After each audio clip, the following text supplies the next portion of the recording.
নমস্কার বন্ধু, আজ টেরাকোটা মসজিদ আদি সপ্তগ্রামে আপনাদের নিয়ে যাব। কয়েকটি স্থাপত্য ছাড়া আজ আর কিছু নেই এই সপ্তগ্রামে। তাদের মধ্যে প্রধান সৈয়দ জামালউদ্দিনের মসজিদ, যা বাংলার টেরাকোটার অর্থাৎ পোড়ামাটির স্থাপত্যের একটি উৎকৃষ্ট উদাহরণ। কিন্তু সৈয়দ জামালউদ্দিনের মসজিদের কথা লিখতে হয় সপ্তগ্রামের কথা। ইতিহাস নিহার চন্দ্র রায় হিন্দু পুরাণের সরস্বতী নদীর কথা বলে। তার মতে এই নদী ছিল আজকের গঙ্গার আদিগতিক পথ, আর তার তীরেই সপ্তগ্রাম। সরস্বতী নদী আজ খালে পরিবর্তিত হয়ে কোনো মতে নিজের অস্তিত্ব বজায় রেখেছে। 7টি গ্রামের মধ্যে 30 বিঘা গ্রামকে আজও আমরা জানি আদি সপ্তগ্রাম নামে। এই সেই নামে স্থানীয় রেল স্টেশন, সপ্তগ্রাম বন্দরের বিকাশ শুরু 1298 সাল থেকে, যখন এই এলাকা যুদ্ধ করে দখল করে জাফর খাঁ গাজী দিল্লির বাদশাহ মোহাম্মদ বিন তুগলক সপ্তগ্রাম তৈরি করেছিলেন টাকসাল। সেখান থেকে রূপোর মুদ্রা তৈরি করেছিলেন টাকসাল। আশ্চর্যের বিষয় এই যে ভারতে তখন রূপোর খুব বড় খনি ছিল না। দেশের মুদ্রা তৈরির জন্য ব্যবহৃত সোনা রূপো আসত বাইরে থেকে। আজ আপনাদের হাওড়া থেকে আমি মেমারি 8:35 মেমারি লোকালে আপনাদের আদি সপ্তগ্রাম নিয়ে যাব। আজ আমার গন্তব্যস্থল হচ্ছে আদি সপ্তগ্রাম, হাওড়া মেমারি লোকাল। 8:35 5 নম্বরে ঘোষণা হয়ে গেছে, এখনও ট্রেন আসেনি। আমি ট্রেনের অপেক্ষায় রয়েছি। চলুন আজ আপনাদের আদি সপ্তগ্রামে নিয়ে যাই। হাওড়া মেমারি লোকাল দিয়ে দিয়েছে 5 নম্বরে। আজ আমার গন্তব্যস্থল হচ্ছে আদি সপ্তগ্রাম, আপনাদের নিয়ে যাব। চলুন, এই ট্রেন দিয়ে দিয়েছে 5 নম্বরে। হাওড়া মেমারি লোকাল ছেড়ে দিল। আজ আমার গন্তব্যস্থল হচ্ছে আদি সপ্তগ্রাম। 8:38 ছাড়লো 8:35 ট্রেন। আজ আমি যাব আদি সপ্তগ্রামে আপনাদের নিয়ে। 5 নম্বর প্ল্যাটফর্ম থেকে হাওড়ায় ছাড়লো 8:38, আর এ হচ্ছে হাওড়া মেমারি লোকাল। চলুন আপনাদের আদি সপ্তগ্রামে নিয়ে গিয়ে আপনাদের সঙ্গে কথা হবে।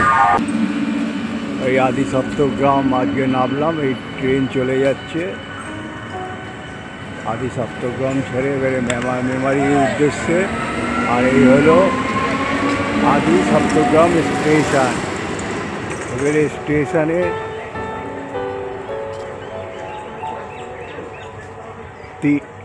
3 নম্বর প্ল্যাটফর্ম থেকে বেরিয়ে আপনাদের নিয়ে যাব। চলুন, এই হলো আদি সপ্তগ্রাম। 3 নম্বর প্ল্যাটফর্ম থেকে বেরিয়ে আজ আমি যাব আপনাদের। আজ আপনাদের জামা মসজিদে এনেছি সপ্তগ্রামে। স্টেশন থেকে বেরিয়ে অটো করে বলবেন জামা মসজিদ 10 টাকা নেবে।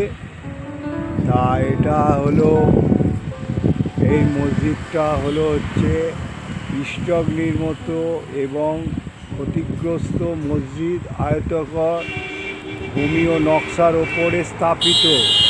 মসজিদের ছাদ অবশিষ্ট না থাকলেও সামনের ও পিছনের পাশের দেওয়ালের আংশিকভাবে সংরক্ষিত। মসজিদের 2 অভ্যন্তরে করিডোরের ধ্বংসাবশেষ স্পষ্ট দেখা যায়। বাইরে দেখুন মসজিদটা। তারপরে হচ্ছে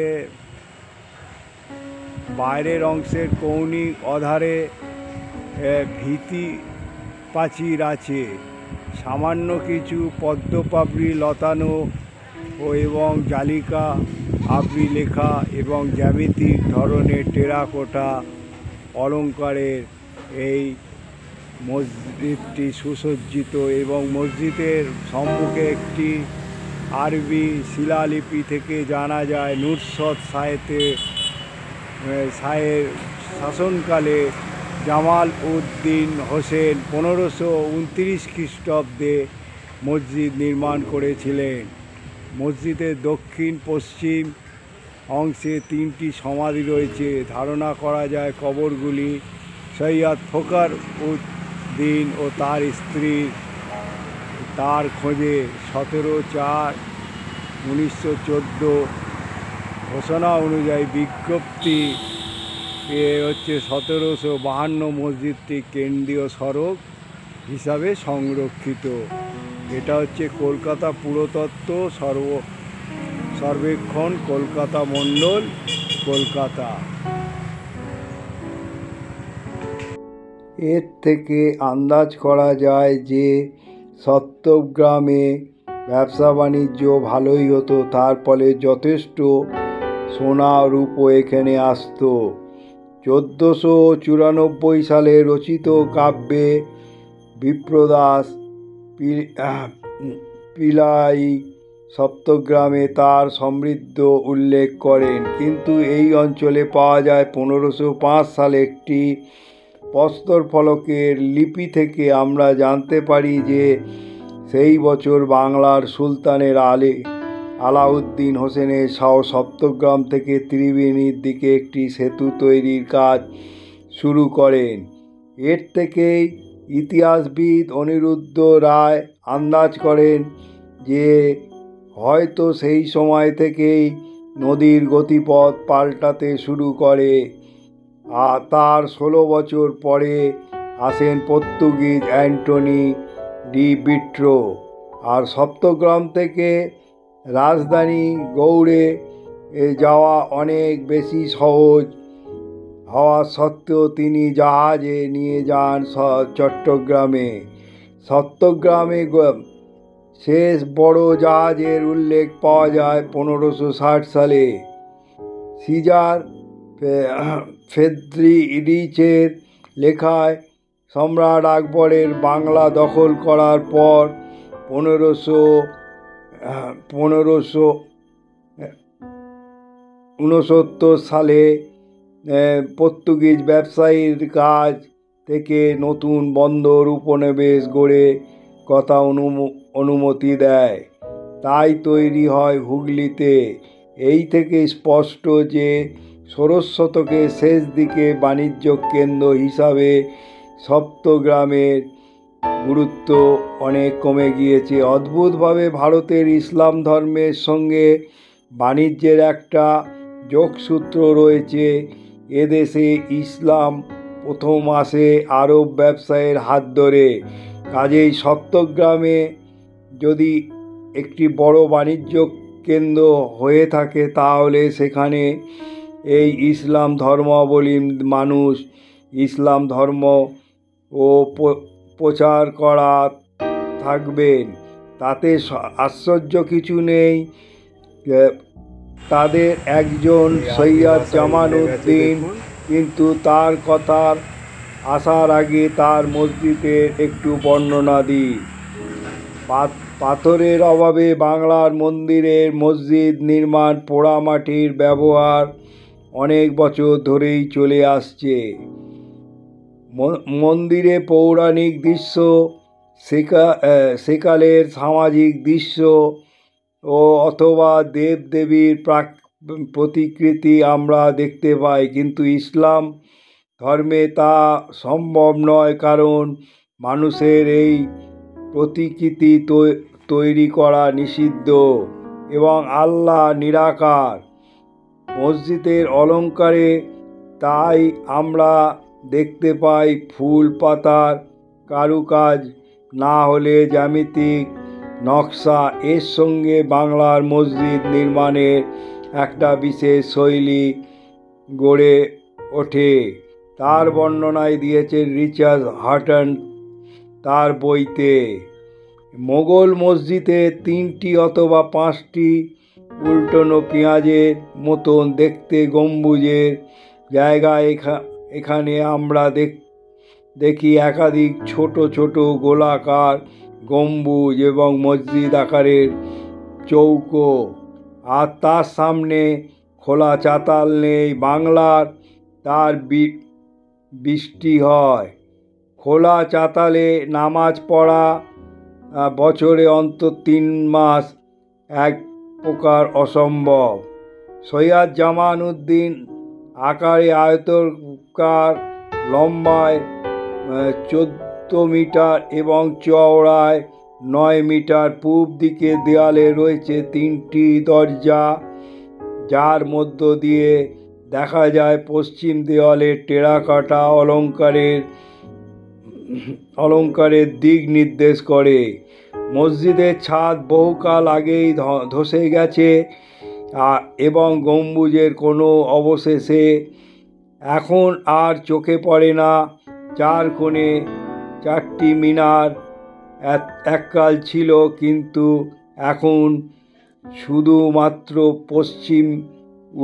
উত্তর পশ্চিম কোণের মিনারটি দেখা যায়, যদিও মিনারের ওপরে ওঠে আজান দেওয়া সম্ভব নয়।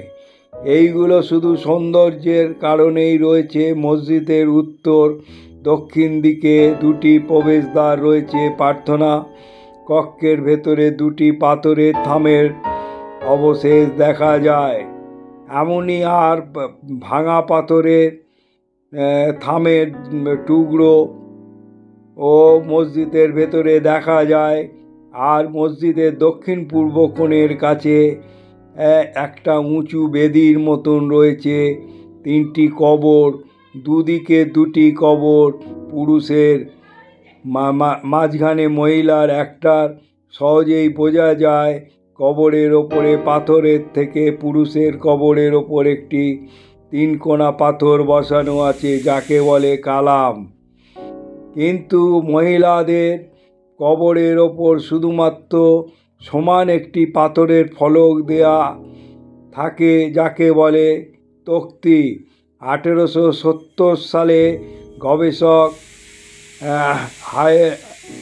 হাসেনিক ব্ল্যাকম্যান সপ্তাহগ্রাম আসে এবং এশিয়াটিক সোসাইটির জন্য মসজিদের পূর্ব দিকের দেওয়ালের প্রস্তর লিপির তর্জমা করেন।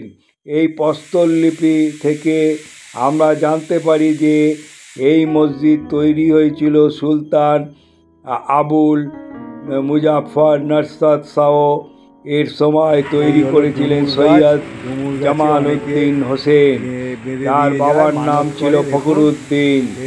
যিনি এসেছিলেন আমুল বলে একটি জায়গা থেকে। মসজিদ তৈরির সময় মুসলমানদের মতে রমজানের 936 হিজরি অর্থাৎ 1529 সালে মে মাসে। এই লিপিটি একটি কালো ব্যাসল্ট ফলকে লেখা। কবর 3টির কাছে এমনই আর লিপি রয়েছে, যার মধ্যে বেশ কয়েকটি এই এলাকা ধ্বংসাবশেষে পাওয়া যায়। কিন্তু মসজিদ থেকে এলাকা ধ্বংসপ্রাপ্ত হওয়ার অন্য কিছু, মসজিদ থেকে সবকটি আরবি ভাষায় এবং তুকরা হরফে লেখা। 3টি কবরের মধ্যে 2টি জামালউদ্দিনের মা আর বাবার কবর বলে সবার ধারণা, আর 3য়টা হয় তাদের খোঁজা অর্থাৎ গুরু নানাত অথবা তাদের পরিচারকে।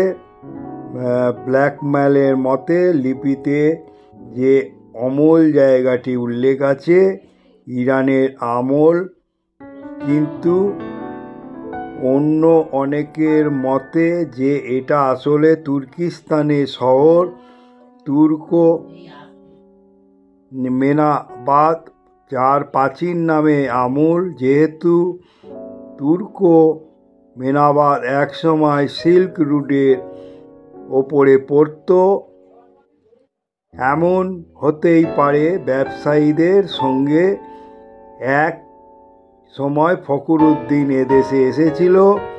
হোসেনশাহী আমলের স্থাপত্য শৈলীর একটি উজ্জ্বল নিদর্শন সৈয়দ জামাল উদ্দিনের মসজিদ।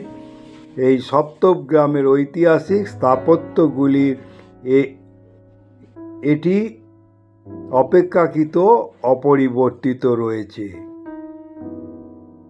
তাহলে সৈয়দ জামাল উদ্দিন টেরাকোটা মসজিদ, আদি সপ্তগ্রাম, ওখানে হচ্ছে বাসুদেবপুর, বাঁশবেড়িয়া, খামারপুরা, দেবানন্দপুর, শিবপুর, কৃষ্ণপুর, এগুলো খুব ঘোরার পক্ষে ভালো। ধূপ দিয়ে যে কোনো দরগা যাবেন, ইনাকে কি চাইবে? শুধু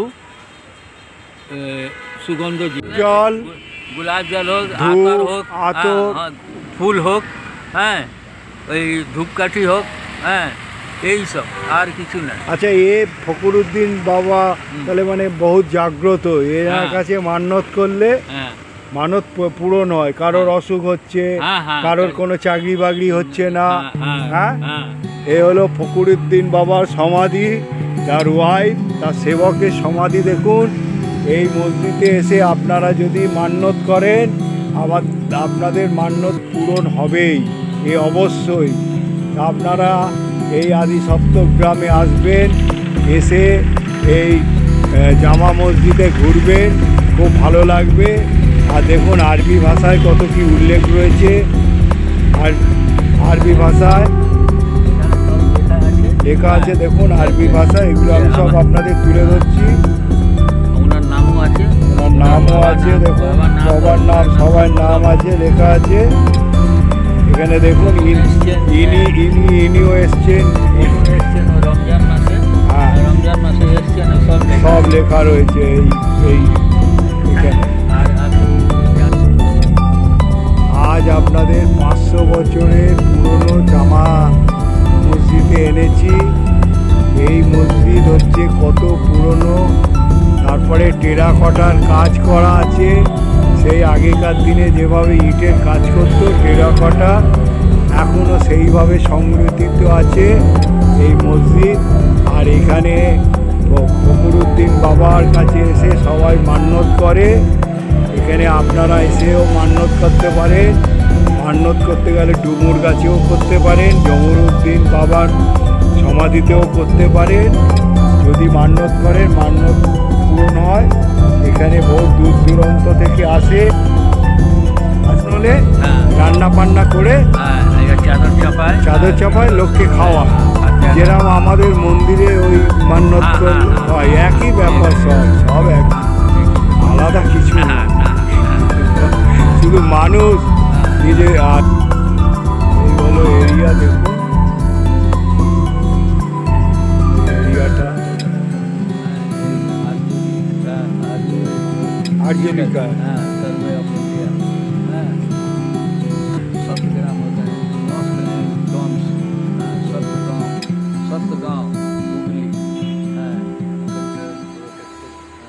দেখুন এই এরিয়াটা, এই এরিয়ার মধ্যেই জামা মসজিদ। এগুলো সব আপনাদের তুলে ধরলাম।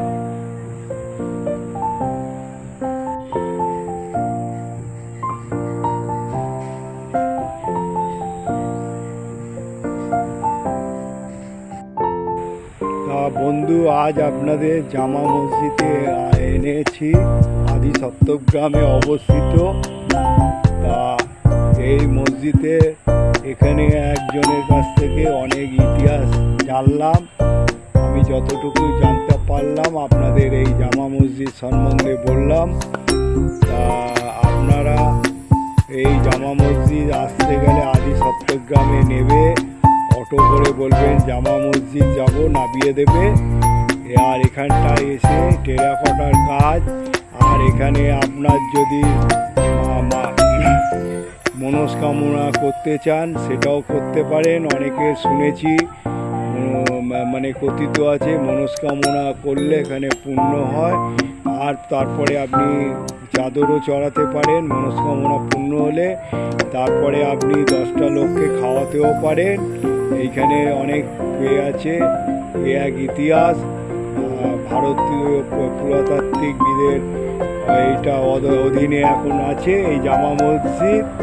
তা আমি যতটুকু পেরেছি এখানকার ইতিহাস, সংক্ষিপ্ত ইতিহাস নিয়ে আমি আমার এখন গন্তব্যস্থলে যাব। আপনারা ভালো থাকুন, সুস্থ থাকুন, আর বলবো একটা করে লাইক করবেন। এরকম ইতিহাস আমি দিতে থাকবো, পারলে যত শেয়ার করবেন জানতে পারবে। আর আপনাদের বলবো এইটাকে আপনারা